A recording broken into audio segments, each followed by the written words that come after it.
All right. Thanks everyone for joining me today on Zoom.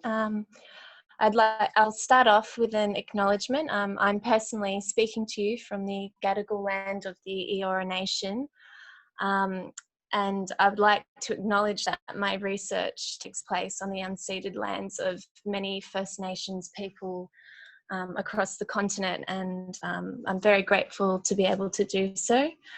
And yeah, it would be great for everyone to keep that in mind while you're listening to the talk, and also when we're working in ecology as a field in general, because it usually is an unthought of thing.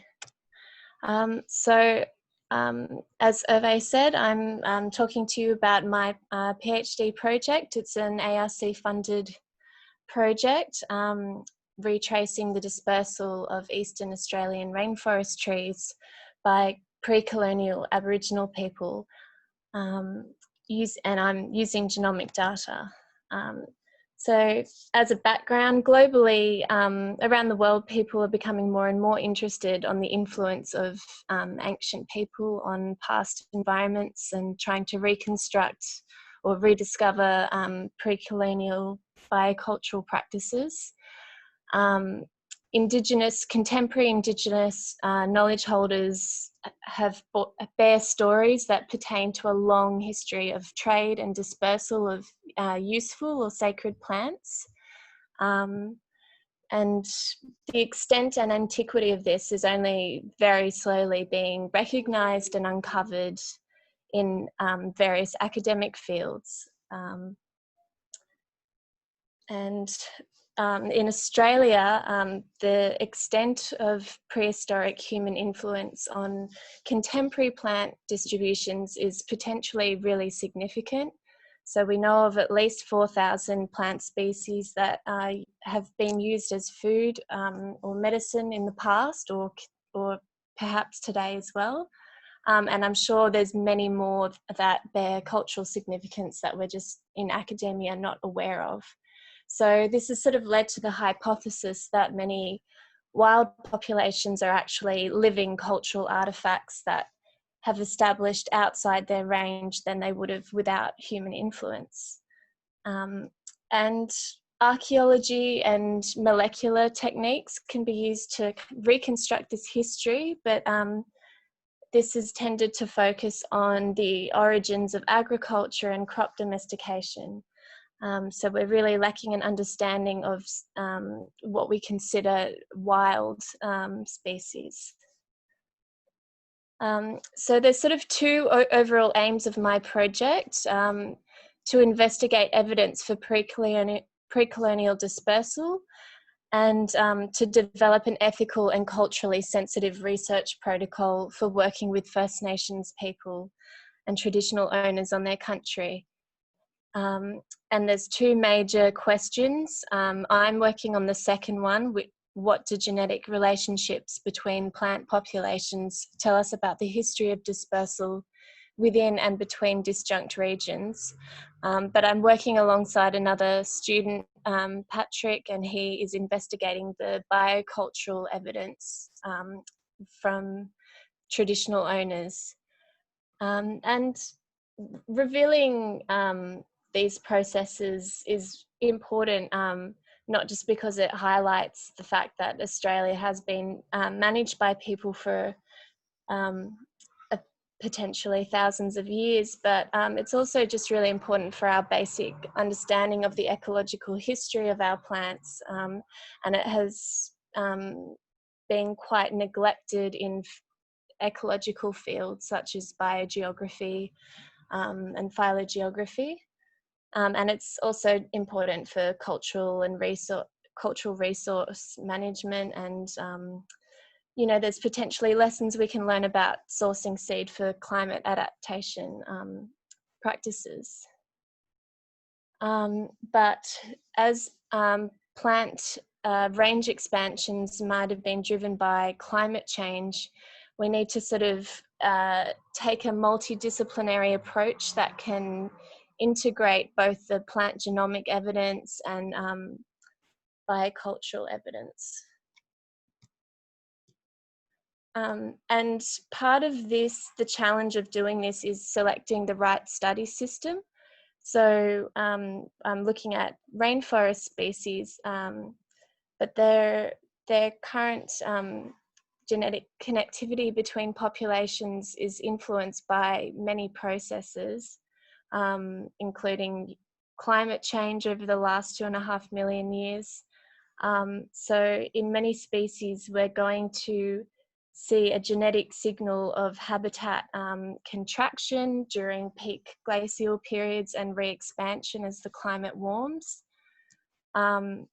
And previous studies by our colleagues at the Botanic Gardens, including my supervisor Maurizio Rosetto, have found that fruit size is a really important factor in rainforest tree dispersal, particularly the ability to colonize new areas during phases of habitat expansion. So smaller fruited species generally have a broader distribution and greater connectivity between populations compared with larger fruited species. And that would be in part because large fruited species were more sensitive to habitat loss once their dispersers, megafauna, went extinct about 40,000 years ago, although the time frame's uncertain. So there's, as I said, likely thousands of plants with really interesting human relationships, but we need to be selective about which ones we're going to study in order to be able to actually find the signal of that. So we've chosen in this grant 3 species to focus on. Black bean, or Castanospermum, which there's been a pilot study on, and black walnut, or Endiandra, and bunya nut. So these 3 species have highly nutritious nuts that are over 3 centimeters wide. In the southern part of their distributions, there's currently not any animals that are able to ingest these fruit whole, so there are no dispersers that are extant. But there is the southern cassowary in the wet tropics, which would be able to move some of these species. The time scale for human consumption of rainforest nuts is not really known, but archaeological evidence suggests somewhere between 5 and 10,000 years ago, which on an evolutionary time scale is pretty recent. So that sort of adds another challenge in whether or not we'll be able to find that in the genetic data, but is also helpful in that it gives a little bit of a gap since for instance, the last glacial maximum. So hopefully we can differentiate between those processes. So I'll be using chloroplast sequence data, which is slow evolving, and that will be useful to date divergence between lineages that would have formed and diverged before the influence of humans. And also single SNP data in nuclear DNA. And that will be used to infer more recent demographic events using coalescent models. So trying to infer more recent divergence events at a local scale, or to infer population size changes over time. So we sort of would start from the first question.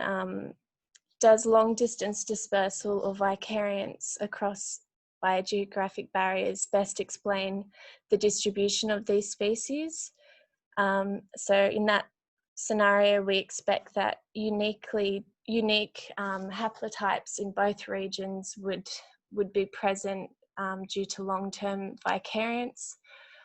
And in a newly colonized region, we would expect lower chloroplast diversity. And then the second step would be, can we date migration or population expansion events that post-date megafauna extinction or correspond with known human events or influences. So here we're kind of trying to look for, in the nuclear DNA, signal of founder effects, or the accumulation of rare SNPs in an area that's hypothesized to be newly colonized through translocation.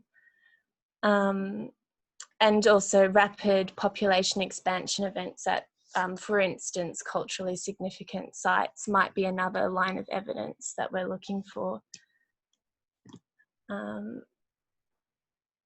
But all of this requires input from biocultural data. So we want to be able to correspond genomic patterns with biocultural information. So we expect that the large-fruited species used by humans would show a continued dispersal even long after their megafauna disperses when extinct. Or it might correspond with things such as songlines or known trade routes.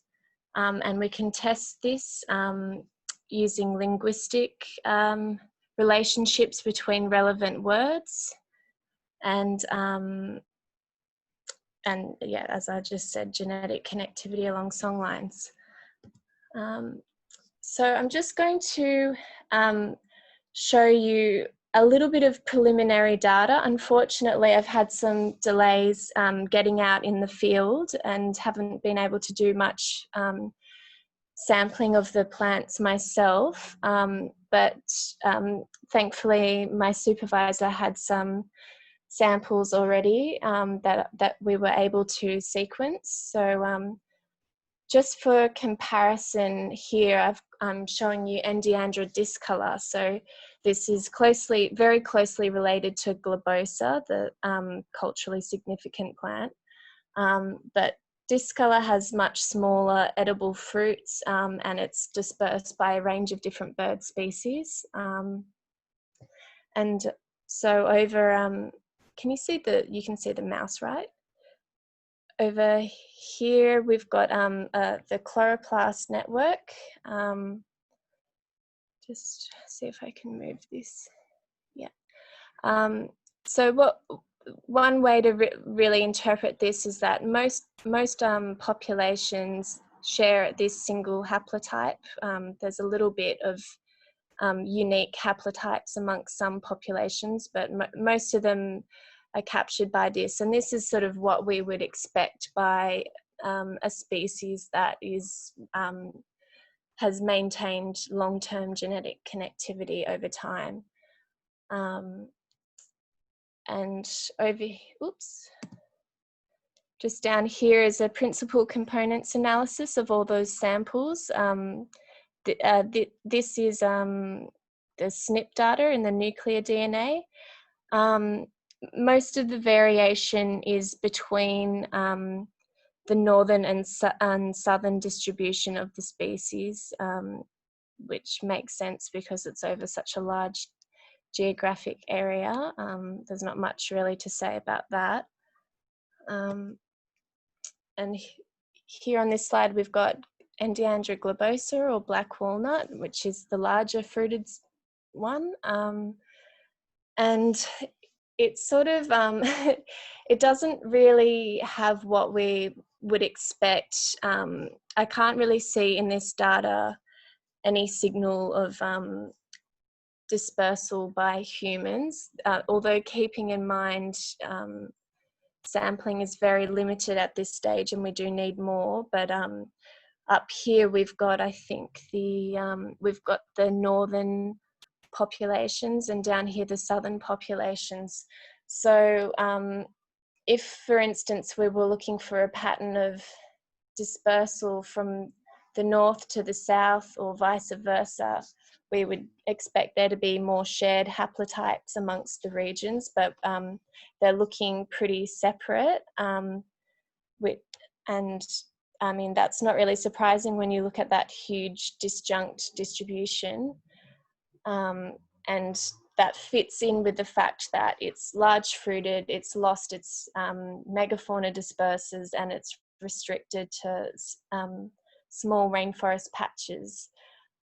So we're not really seeing any signal of being translocated by humans or any other kind of long distance dispersal mechanisms. And again, most of the variation in the principal components analysis for the nuclear DNA is between those regions, but also there's a fair amount of variation within the northern region, and a bit more sort of genetic homogeneity within the southern region. Black bean, unfortunately, I don't have any chloroplast DNA for that one, but it's already been previously demonstrated that the southern region has much higher genetic homogeneity in the chloroplast genome compared with the northern. So, and again, the same pattern of most of the nuclear genetic differentiation is between regions. Sorry, this slide's a little bit busy, but it sort of helps us interpret the data a little bit more easier. So I've got principal components analysis within each region for the species, and the sample values are coloured by latitude so that we can have a look at the geographic structuring of the data. There's still a fair amount of variation within the regions for each species, particularly in the north, and that reflects latitudinal isolation between the mountain ranges, which would have followed by that rainforest contraction over the last couple of millions of years. It's just worth noting that in discolor, even though it's a more readily dispersed species, it does have a little bit more differentiation, as does Castanospermum, just because they are just, our sampling is over a much broader geographic region than Endiandra globosa. So that just affects the visualization a little bit. But I'll start with black bean in the southern region. We're, rather than seeing sort of a typical latitudinal gradient, we might actually be seeing, so the red populations, the red populations are further north and the bluer ones are further south. And we're actually seeing that the southernmost populations are sort of more closely related to these northern ones than more geographically proximate pink ones. And that's interesting because those southern populations are actually separated by a biogeographic barrier, the Clarence Valley.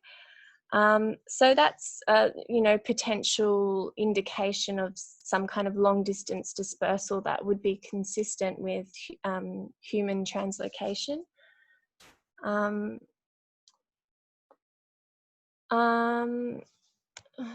What else? On the other hand, in globosa, we're seeing it within the south. These are quite geographically proximate populations. It's only a matter of 0.2 degrees of latitude difference, but they're still quite strongly differentiated, which again suggests that they're really restricted in their movement. Whereas discolor is showing greater admixture in the southern region, which again is expected because it has smaller fruits, so it's more widely dispersed. Here I'll just show you without getting bogging you down with the details, but I've used Treemix to test for gene flow and admixture between populations following divergence. So Treemix approximates genetic drift between populations and estimates a maximum likelihood tree. And admixture between branches it sort of searches the tree for the optimal migration event, which is indicated by those arrows there, and the proportion and directionality of gene flow between branches is inferred by the asymmetry in the relationships between populations.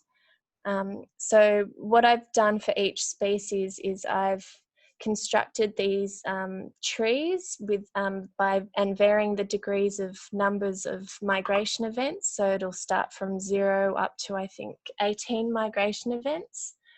And I found that for discolor, that after 2 migration events, we weren't really seeing much improvement in the model likelihood. So that's what I've shown you here.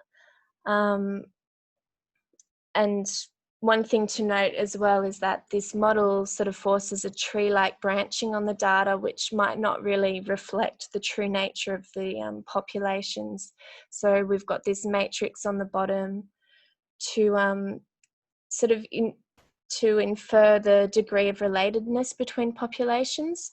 So values above 0 that are bluer and darker are indicating that those population pairs are actually more closely related than that tree would indicate.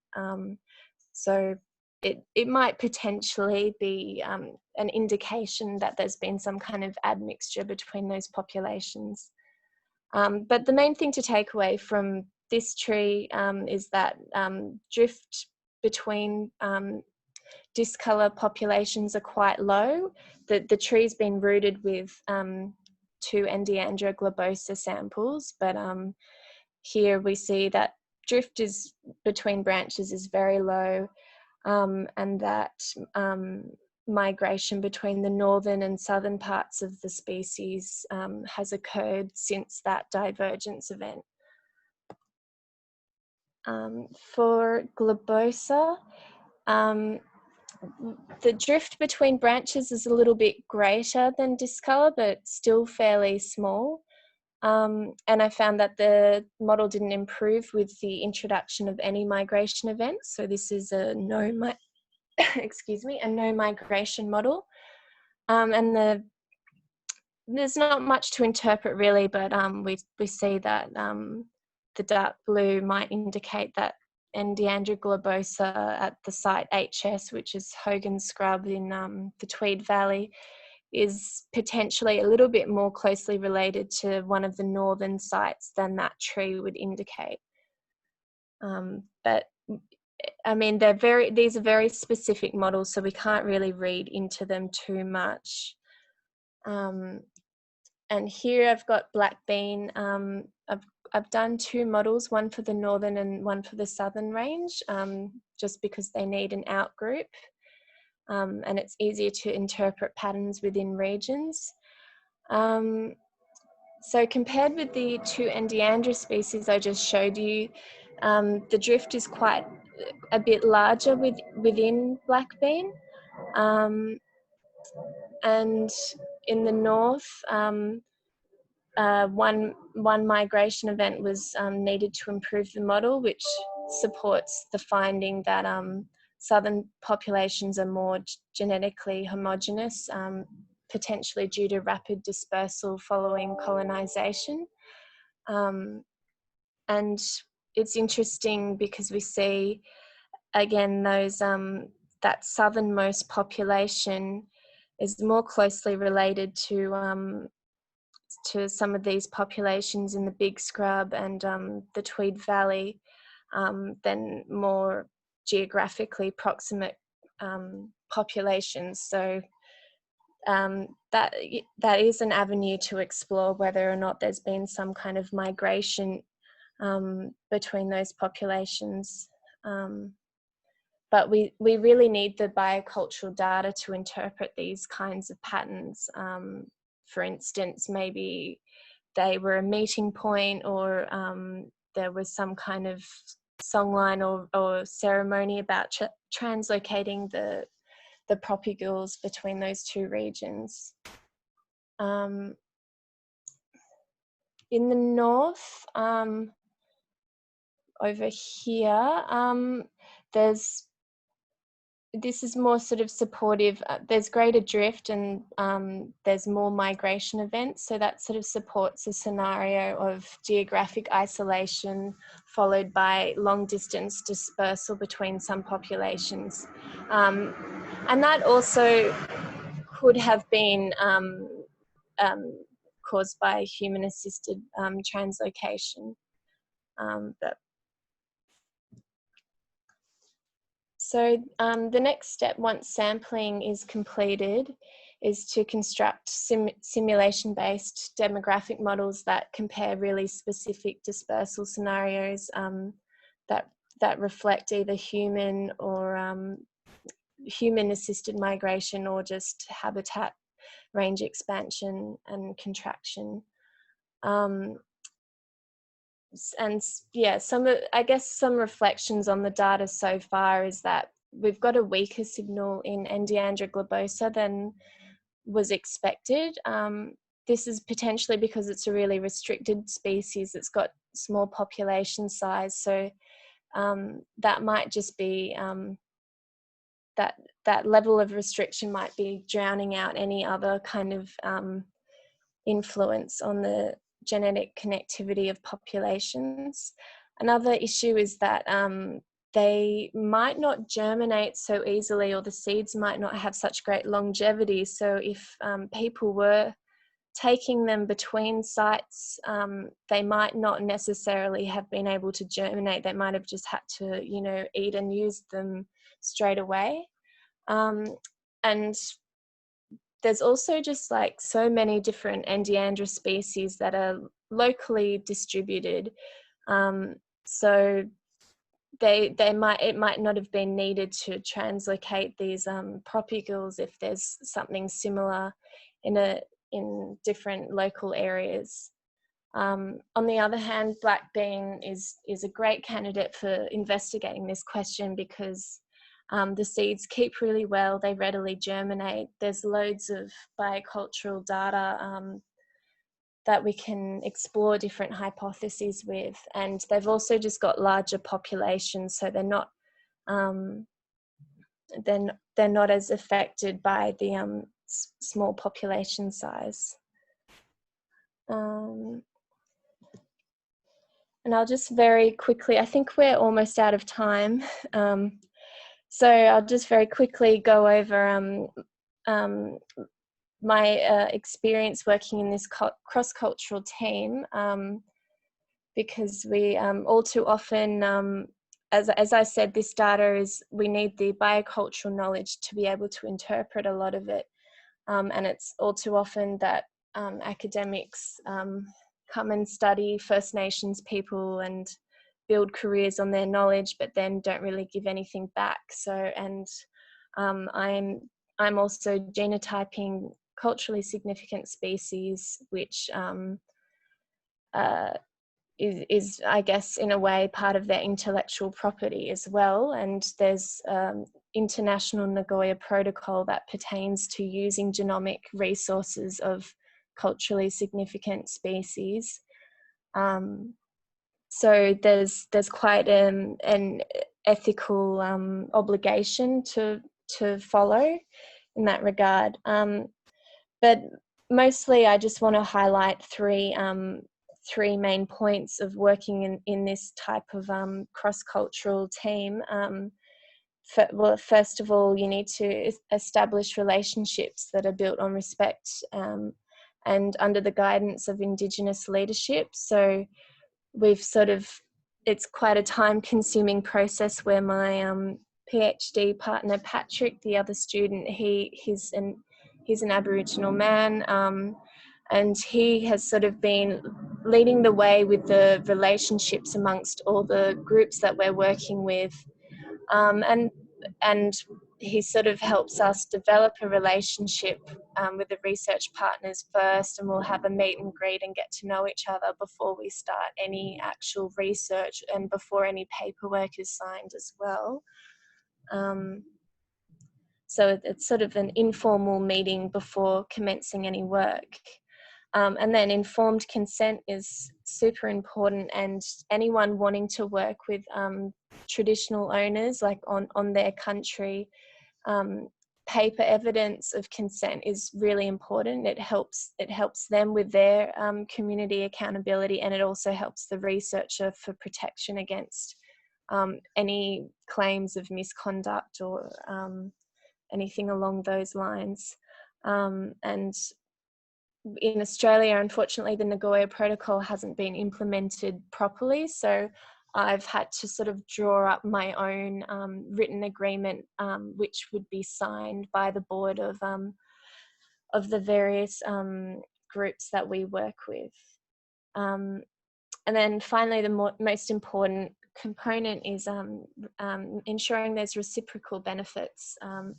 So in the second half of my PhD, I'll be organising workshops, which might be cultural or scientific skilled based. There's been a lot of interest expressed in learning botanical ID and different ecological sort of survey techniques. And the idea is to give back to communities in a way that goes beyond just the research, so that they're getting more out of it than just sort of being research participants. And yeah, and this diagram that I've got here is just something that I include in the invitation letter to participate in the research, and I've just sort of tried to encourage as much input along the different steps of the project to the research participants, so that it can be sort of a dialectical type of relationship in that sense. And I think I should wrap it up here and open it up to questions. Hervé, did you want to? Well, thank you so much, Monica. This was fascinating. I suggest you just still share your screen while we do the questions. Yeah, that's great. So if anyone has a question, the easiest way is to raise your hand electronically, or just type a Q in the chat, and that will allow us to have a proper order. Does anyone have a question at this stage? Yeah, Mark Sharp. I'm not sure what your real name is, but please, I'll just unmute you. So, yeah. I think you have to unmute before you can speak.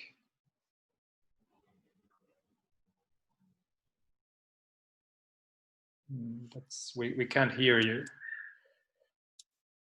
You might have a mute button on the lower left corner.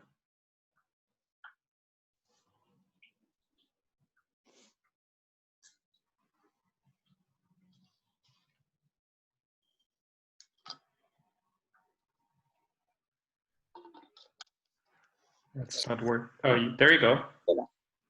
Is that coming through? Yes. Yeah. Oh, right. No, thank you very much, Monica.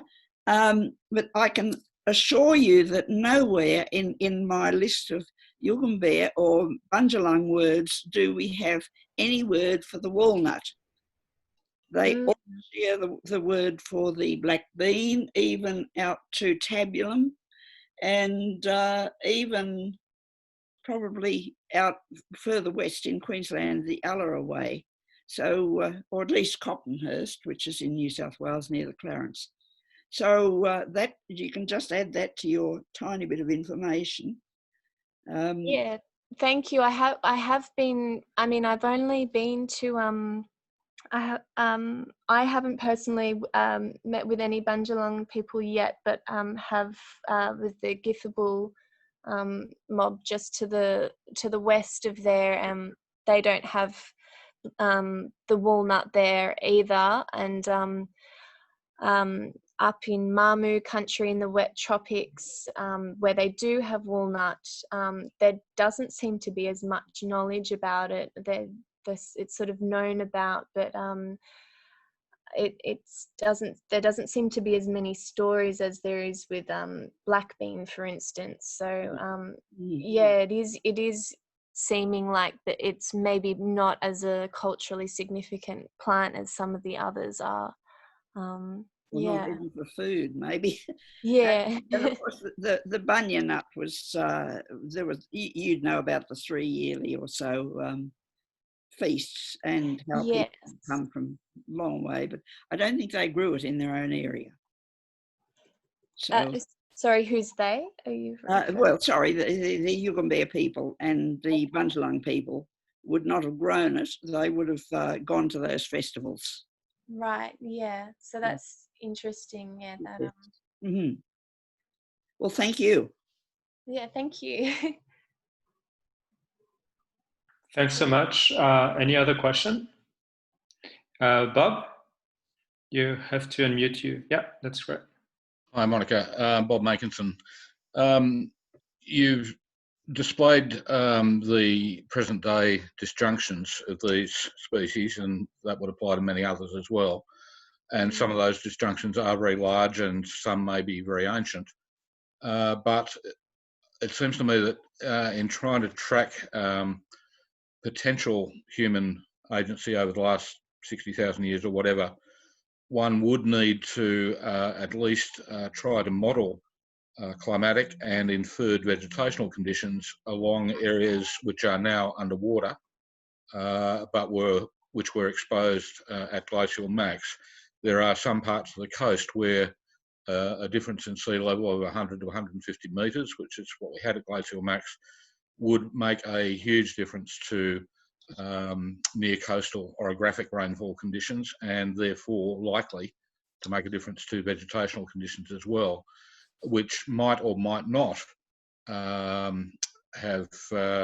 obliterated, if you like, some of the present day migrational barriers or apparent barriers to plant movement. You haven't referred to that at all. Have you done any sort of reconstruction, if you like, of vegetation conditions at glacial max? Yes, I have. I've done it for the glacial maximum and also 6,000 years ago, which was the Holocene warming period. So I've I've done a bunch of modelling, but I haven't actually like sort of compiled it and looked at the best supported models yet. But yeah, I agree that's a really important part of interpreting the genetic patterns. Good. Yeah. Any other question? I don't see anyone. No one has a question. Maybe I have one for you, Monica. You talked quite a bit about the importance of megafaunal extinction and dispersal capabilities of your chosen species. What about pollination? Could pollination be a limiting factor of the potential establishment of these species in new areas? Yeah, with rainforest trees, pollination seems to be such a poorly studied and unknown and difficult to study factor. I think I don't think it would be so limiting. Like endiandras have those really tiny white kind of, I don't know if it's insulting to say nondescript boring flowers, but I think they have fairly generic pollinators. Like there's no sort of specialized pollinator relationship for those. And obviously Bunya it's Araucaria, so that's not an issue. And black bean, I wouldn't really know, but I think when we're talking about long distance dispersal, it's the propagules that are really going to be driving that genetic connectivity, especially for long-lived species like rainforest trees. Thank you. Anyone else has a question? No other questions, so maybe we'll wrap it up. Thank you so much, Monica. This was a wonderful talk. And thank you all for being here. And next month, we'll have a talk by Karen Somerville from the Australian Plant Bank. So thank you all. And Matt, you can stop the recording.